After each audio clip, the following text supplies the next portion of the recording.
All right, guys, it's Greg with CADRE. We got another outstanding discussion, I feel, um, this week, and it's going to touch home for a lot of people. I've got a special guest here, Mr. Ray, Mr. Ray Figueroa. Ray and I go back, I believe it's 2012 is when we started working in Kandahar City together. So Correct. we've known each other for a minute. So, Ray, if you can, just give the listeners, the viewers, um, a little bit about your bio and what we're going to be discussing. Of course. And thank you very much, Greg, for this opportunity to share some insight on this very important topic. So, I'm originally from Texas, 20-year Army veteran with 10 years in special operations and about 20 years of experience providing protective security in high threat environments. This expertise, anywhere from corporate security, counterterrorism, protective intelligence, security risk management, to include operating as a project security manager and a corporate security advisor throughout many states in the Republic of Mexico. And we did that supporting the oil and gas industry, building Okay. natural gas line pipelines.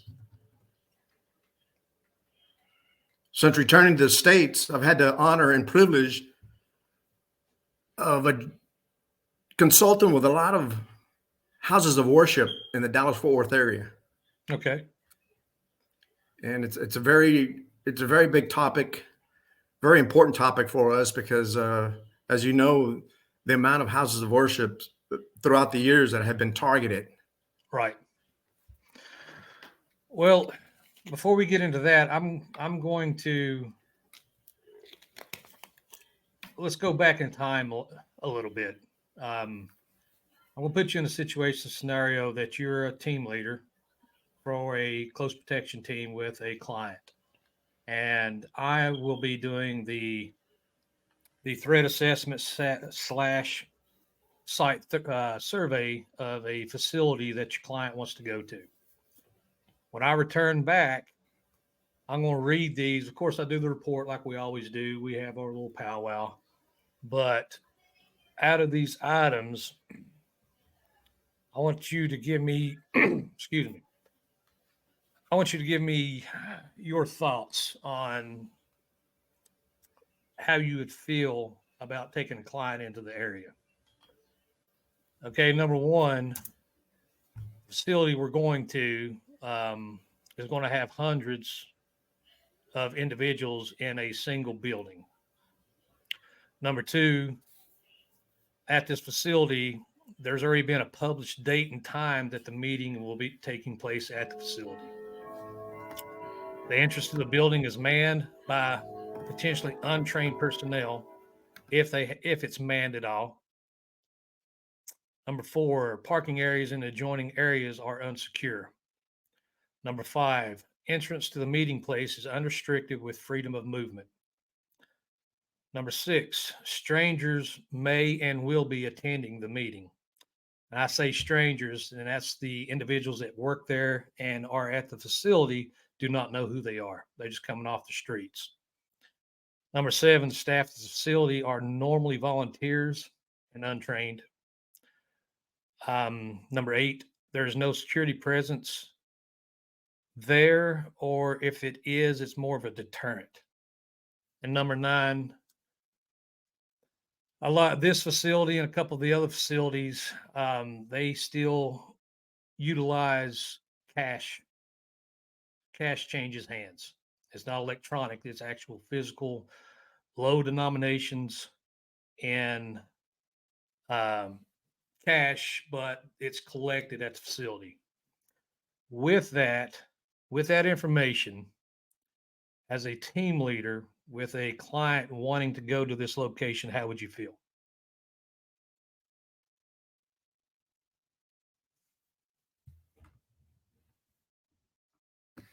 Excuse me there. With that information that you provided, Yes, sir. it's not enough information for me to develop the plan. So I would ask the client or inform the client that until the team's able to get on the ground, either coordinate with the building management or security of the building, if there is any security, that we're able to get on the ground in order to establish our own plan, internal plan for our client going in. There's too many open variables, too many unknowns. Right. And just if trying to develop a plan of action off those 9, would you have reservations just off those 9 criterias off this site survey? Absolutely. There's not enough information to develop even the first plan, which is develop an initial plan, and then you get on the ground to confirm or deny, confirm or deny your plan. So you are correct. I would have reservations. Well, the reason I broached this subject is the facility that I'm actually discussing is a church or a place of worship here in the States. And it happens all over every Sunday and various other days. But I'm seeing, and I've visited several locations that either 1, 2, or all of them have taken place. That And is I know correct. you are doing risk assessments and security training as well. So what are you seeing out there when you go for your meetings? I concur with what you just mentioned. I see the same thing. And I see one of the issues is if there isn't coordination between the house of worship and a visiting high profile individual or a visiting client, then you're already asking for trouble, because there must be coordination between the facility and those coming in. Okay. And because those coming in aren't there to provide security of the building or the congregation. They're there to provide security for their client. Okay, let's take the client out of place, and let's just say it's just normal everyday individuals that go to this facility, this church, on a weekly basis. What kind of position would that put them in? Well, every day, every Sunday, go there, I would have concerns. I either see the security or I see some level of security, or I'll ask about it through the elders, through the staff members, through the pastor. But I would want to find out, what do we have in place to prevent something from occurring here? And as a member or someone that's visiting, that's what I would look for is, do I have a place of worship where I can come in and not worry about an incident occurring? Well, you and I had this discussion offline as well. I mean, being upcoming election year, being with the current border situation, I feel that the churches are becoming a target. They've already been a target, but it's going to be potentially more high profile as well. And a lot of things like we discussed, a lot of this could be completed with simple training. Your parking attendants, your receptionists, do they have the training? Do they know what to look for? Do they under situational awareness? Do they understand with observation what they're looking at? Because they are the first line of defense. Would you agree? I totally agree. And just to mention something, prior to COVID, every year, starting 2017, 2018, 2019, the number of houses of worship that were targeted in the United States every year from 17 kept doubling. So we were anticipating in 2020 a double of the amount of churches or houses of worship that were targeted in 2019. However, because of COVID, that didn't occur. We still have some overbleed of COVID, but you're correct. This year with everything that's compiling, there is reason to believe that the targeting is going to increase or go back to post-COVID numbers. And so, yes, it's something to take a look at. It's something that we should, it's already been identified internationally, globally, Right. and nationally. For whatever reason, houses of worship are being targeted. And, you know, one thing that we fail to realize is, one, this is spiritual warfare. Whether we accept it or not, this is spiritual warfare. The other thing is, this is not a regular criminal activity. This is an act of terrorism, Agreed. which you require a different approach to thwarting this or preventing this from occurring. And that's when, I mean, I try to look at everything with an open mind, right? But even with this, I mean, like you, we've been dealing with this for 20 plus years overseas. And now we're seeing it more and more gravitate here to the US. And how many mosques, how many places of worship did we see over there that was attacked to Correct. make a statement? And as you mentioned, it started here as well. Yes. Christian churches, mosques, synagogues, religion is being targeted. And that's why I mentioned, I mean, this is spiritual warfare, and it's not going to change. And Well, let me ask you this. When you're meeting with churches, I want to see if we've had the same situation or same circumstances. How's it been received? the when you meet presentation, with the managers. the presentation is being highly received, as in, wow, we've never received this type of presentation, this type of information. However, a couple of responses that I receive: we have security and we have a plan. Okay, thank you. That's great. I'd love to hear that. What is your security and what is your plan? Well, the local PD, police department, will provide an officer during our services. So then I'll ask, okay, but what is your plan? That is my plan. I said, okay. Just for knowledge, local PD, security, volunteer security, whatever you want to call them, they are not the plan. They are elements to help implement a plan. Right. And the plan should come from the facility, in this case, the house of worship themselves. Yes. I mean, and I went into several places and helped them. And that's the same thing, because you and I were actually working this together now. But it's one of those that we sat down and helped them establish a SOP, Correct. establish a program and train their individuals, because there's nothing there. What I've seen in the past is they just rely on what's never happened. It's not going to happen to us. And even here in Texas, how many churches have had incidents over the last 5 years alone? Correct. And it's, as we mentioned earlier, this week, 2 mind frames or thoughts really create deaths and injuries. One of them is a false sense of security, and the other one is complacency.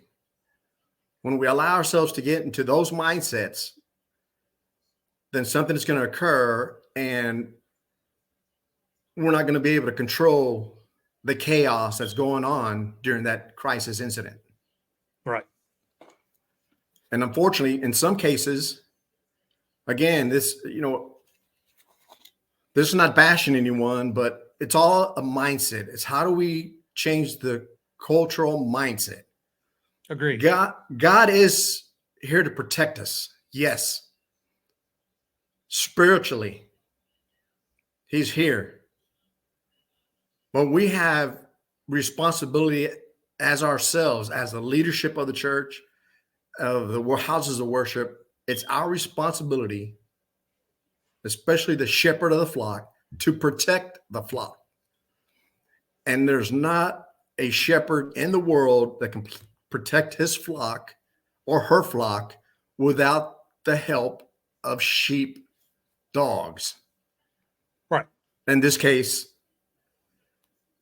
your contracted security team, or your in-house volunteers, someone is establishing some type of vigilance to prevent something from occurring. I'm glad you said that, because that's my mindset as well. A lot of places you go to, well, I've got armed security, right? Or we've got a volunteer security team. Perfect. That's something. But I'll pose the question to them is, do you understand firearms is a response? It's not being proactive. It's not preventing. It's a response to after the fact, after incidents happened. And I feel, again, personally, that it needs to be more preventive. We need to have more training for, like you said, like we was talking earlier, your parking attendants.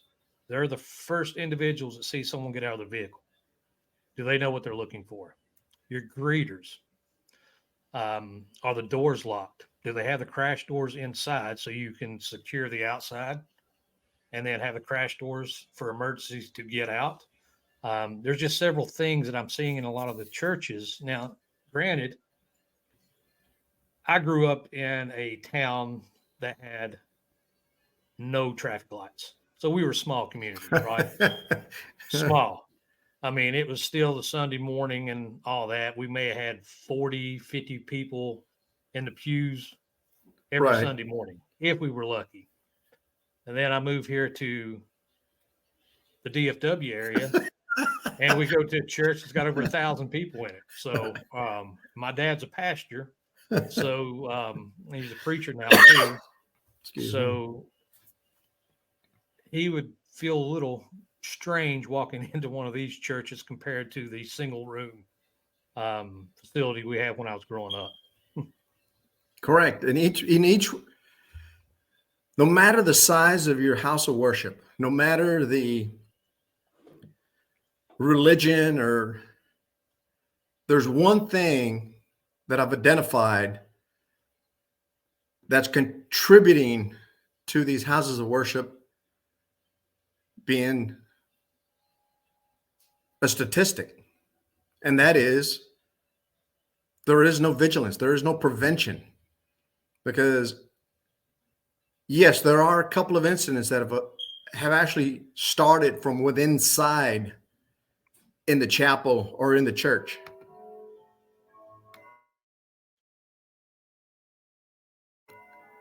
However, a higher percentage of that, about 80% of those, they start from the outside. Right. So if you're not watching someone get out of their vehicle looking like the Call of Duty, I mean, who goes into a church all kitted up to like you're going into a battlefield? Right. Well, even on that and potential incidents from experience, what's happened is people have they have, lack of better word, cased it out. Right. So it's not the first time they've been there. Yes. And it comes from observation and knowing something's wrong or something's out of place. I just feel personally there needs to be more training. I've been told that we don't have the money to hire a security or provide training. And now in this day and time, the federal government gives grants just for churches for security and safety of their institution. Absolutely. So it's just a matter of there's a way to do it. The funds are there. And at the end of the day, if you can't sleep at night because worrying about having an incident at your ministry keeps you awake, the monies will come. Right. And there God will provide because he's provided before. It's how bad do you want it? Right. And again, if we get away from that mindset of complacency, well, it's not going to happen here. It hasn't up to this point, so that means it'll never happen again. We can't have that mindset. We can't have the mindset of, well, I'm secure. And let me ask you this. Because I have security team or because I have police officers, does that make my facility secure? That's No. the mindset. That's the mindset there, everybody. Well, I have it. They're secure. But what? Secure for what? Right. You know, I've spoken with a lot of security companies, and I asked, "What if I may?" That's No. the mindset. That's the mindset there, everybody. Well, I have it. They're secure. But what? Secure for what? Right. You know, I've spoken with a lot of security companies, and I asked, "What if I may? If I may know, what is your scope of work and your deliverables for providing services at this facility?" And 90% of them are, I'm here to protect. They call it the first family. They call it the pastor, the first lady, et cetera, et cetera. Right. And I'm like, okay, that's fine. But in today's environment, you're not there to protect the pastor and his family. You're there to protect, or you should be there to protect the congregation. Right. Well, no, a lot of things they're falling back on, and on that mindset is just their presence is a deterrence. Yes.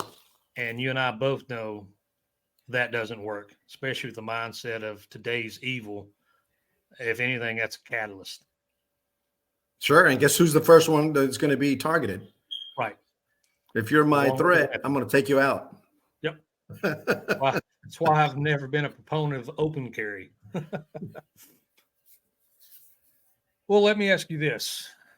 Going back on that, and this is what I do, especially in initial conversations, is what I attempt to do is to do a security assessment, do a threat assessment, and treat it just like we would a venue overseas or here with the same level of detail. And once we do the assessment, sit down with them and say, okay, here's the shortcomings we're seeing. Here's what we found. How many places do you think has actually done that? I'm going to go out on a limb and give people the benefit of the doubt. But I'm going to say 10% of the ministries out in the DFW Metroplex, Dallas-Fort Worth Metroplex, I'd say 10% have done that. From what I've seen, 10-to-1 ratio, again, of the 10 ministries that I visited, one actually had a wire. They were wired-tight. They understood the threat. They understood the risks. They understood the environment. But 90%, that's a big number to be very, very vulnerable. Because as you mentioned earlier about having a congregation of 50 to 100 versus having a congregation of 1,000, that's, it doesn't matter if it's 200 or 50, it's still a loss of life. Right. And, the concept should be, we welcome all to come in here, but we are going to be aware of the wolf in sheep's clothing. And we are going to do everything possible within our power to prevent that threat from walking into God's house. Right. And creating kill, steal, and destroy. That's all it wants to do. When you go back to, like you said earlier, I mean, this is terrorism. I mean, Correct. It is terrorism. It's not a petty crime. It's terrorism, and the old adage is, um, you kill or maim one, you terrorize a community. 100%. You kill or maim 50, you terrorize the world. So it's the numbers game, and it's the Yes. same thing we've been dealing with for 20 plus years. So with that, what's your suggestions? Well, first off, any facility has to collectively accept the fact that their location could be a target. Right. Because the other thing that's blocking our critical mind thinking is what's always from the outside. It's always from the outside. There are some cases where active shooter actually occurred from within the congregation. Right. Yes, a higher percentage comes from someone that wasn't a regular member, but there are cases where you have the threat that's from within. Interior threat, exterior threat. And it's just that mindset of understanding this could happen. Do I want this to happen? No, I don't. What is the next thing for me to do? Is to reach out to these professionals that are out there and ask them to come in and either evaluate or audit the program that I have, or to help develop a program that I need to ensure that this does not occur. Because again, what I've helped others understand is this is not just focused on going to the church and being targeted, because every church or every ministry, every house of worship has events offsite, on-site. Right. And what about open venue events outside that the church, that the ministry is holding?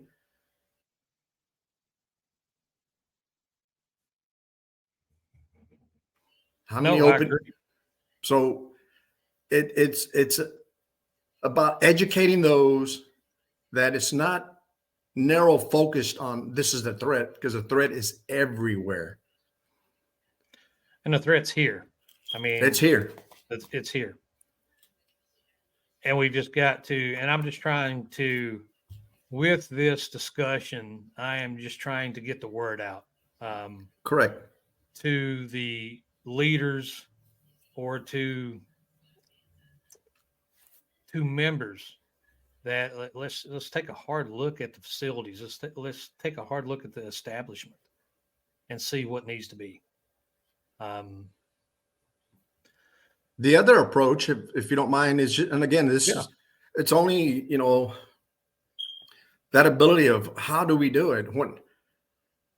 And the way you and I operate, we're always going to find a path of least resistance in order to get what we're out for. And what we're out for is the ability to educate those on how to protect themselves or protect their flock. But there is resistance. However, how many parishioners?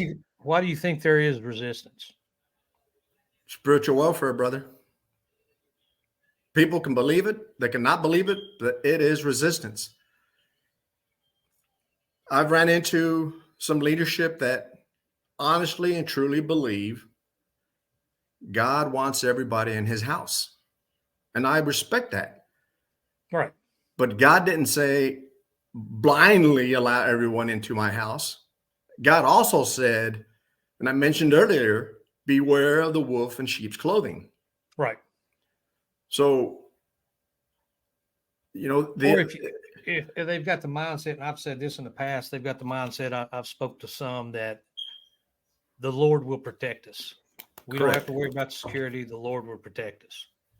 Well, if we take that mindset, then why is there missionaries going out across the world to spread the word? Wouldn't the Lord do it himself? So they've got to take that first step. I mean, the Lord is going to protect us, but he also give us the mentality to protect ourselves. He does, and he gives us that ability to pick and choose, to make decisions, to come up with should I not. But it's a collective effort. We can't sit back and expect and wake up in the morning and say, God, you're going to do it for me all day today. Right. And expect, we have to do something. There's a part that we have to do ourselves in order to ensure, because God wants us to enjoy life here on earth. Obviously, right. He wants us to have that eternal spiritual life in heaven. But what do you do here on earth? We're here to help others, and we're here to enjoy life here on earth. And we can't do that if we're either afraid to go to houses of worship, or we're afraid to go out to the mall, or we're afraid to go out anywhere. We're afraid to take our family. That's no way to enjoy life.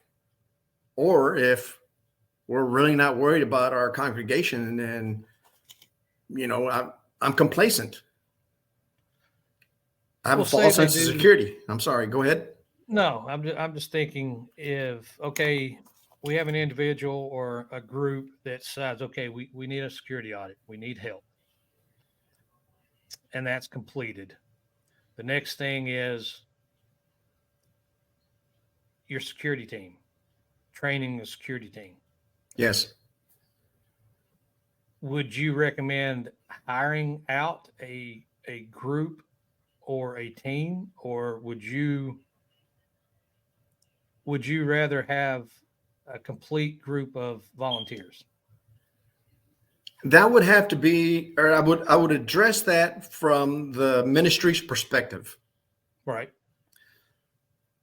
Some ministries can, and they have the capability to contract this out, and others don't.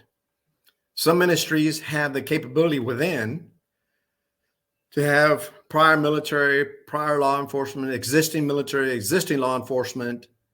So having an in-house volunteer element, that would be great. But whether it's in-house or whether it's subcontracted, here's one thing that I see that's a fault of ours as a human mentality.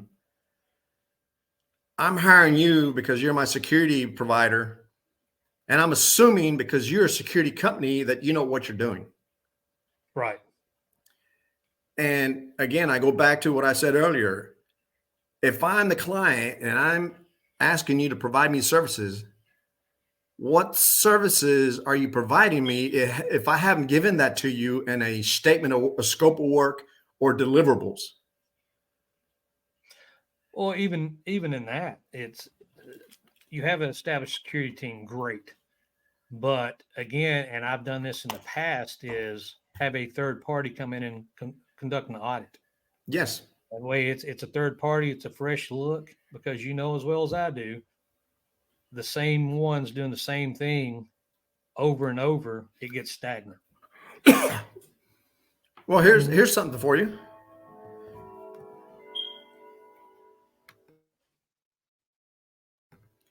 So a couple of years ago,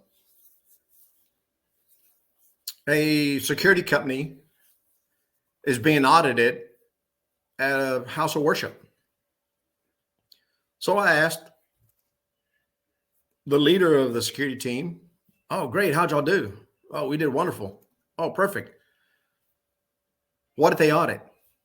"Well, they showed up on a day of services and they audited me." I said, "Right, but where's the documentation that they audited? What areas did it look at?" Exactly. And so I wasn't saying this to be mean, but you can't just show up and bad on this audit team to just show up and say, "I'm here to audit you." Well, you audited me based on what? So that's what's occurring. So we're missing the boat.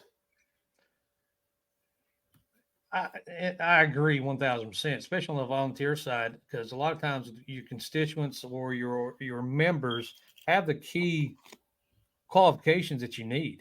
And let's get away from an active shooter type deal, which, in all honesty, and I believe you'll agree with me, you're more susceptible to have a break in, or you're more susceptible to have a heart attack or something during church.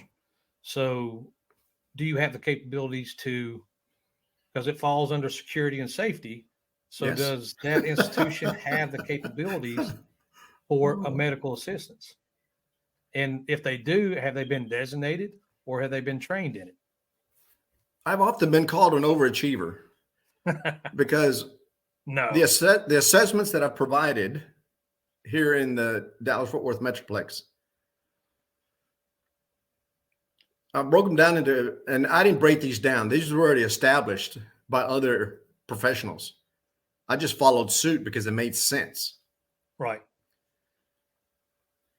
There's a human threat, which is active shooter, etc., breaking in, like you mentioned.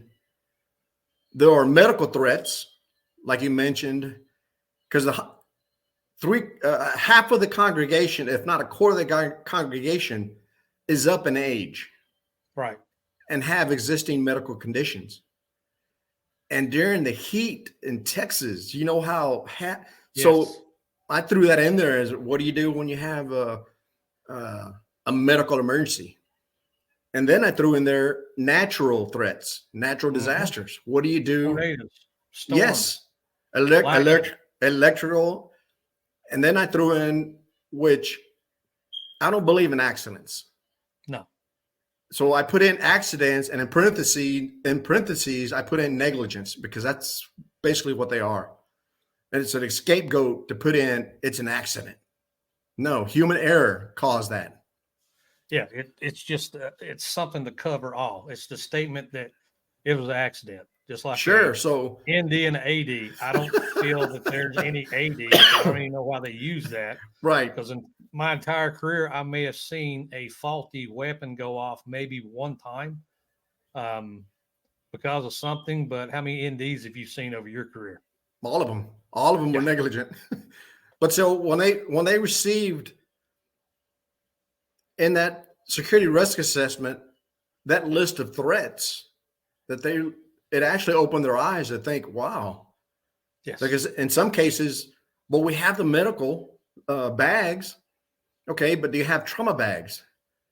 And is it just is it your basic first aid for a kitchen? And then where is it? It needs to be pulled out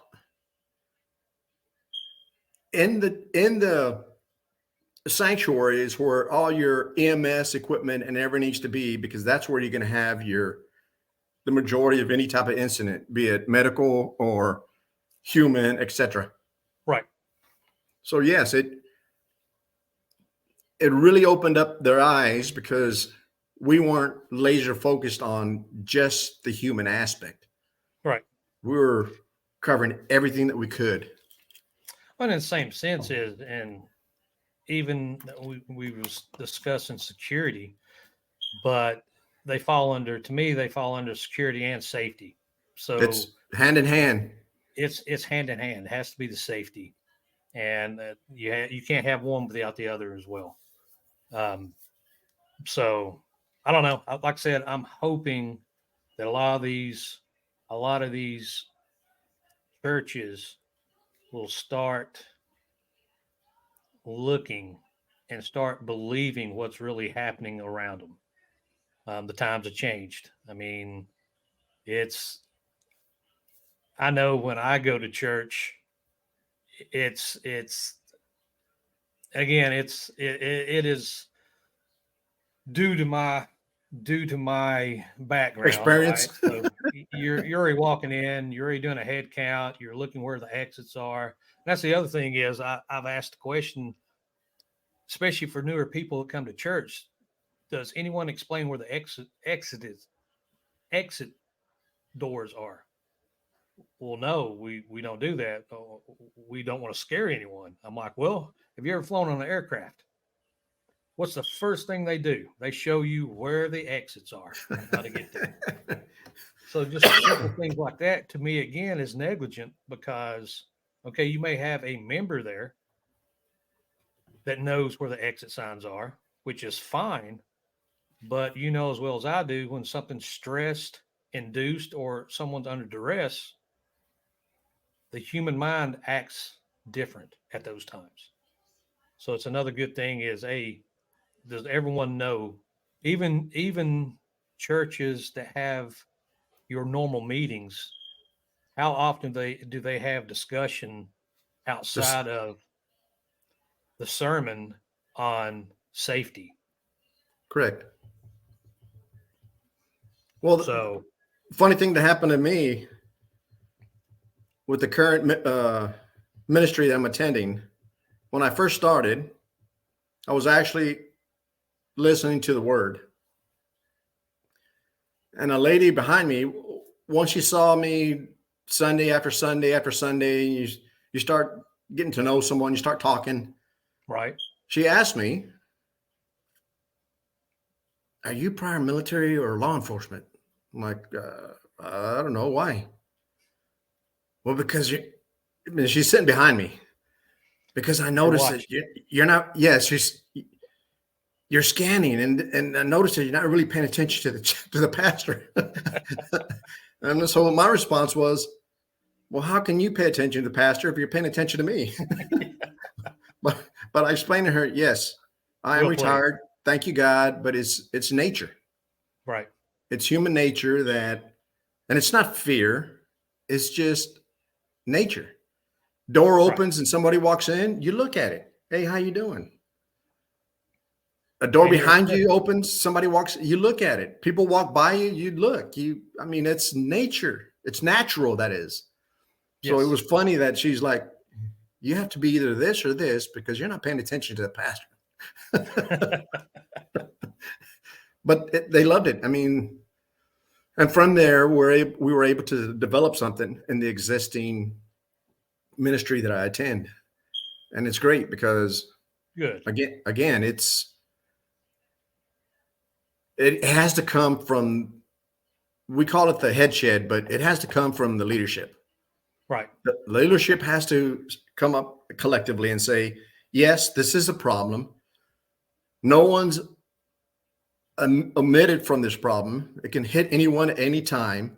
So let's find what we can do.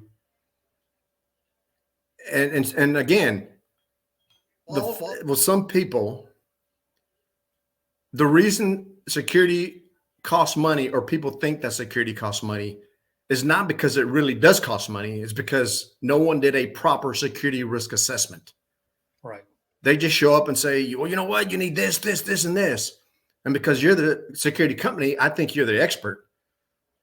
So I give you the blank check, and you don't need millions of dollars to protect this.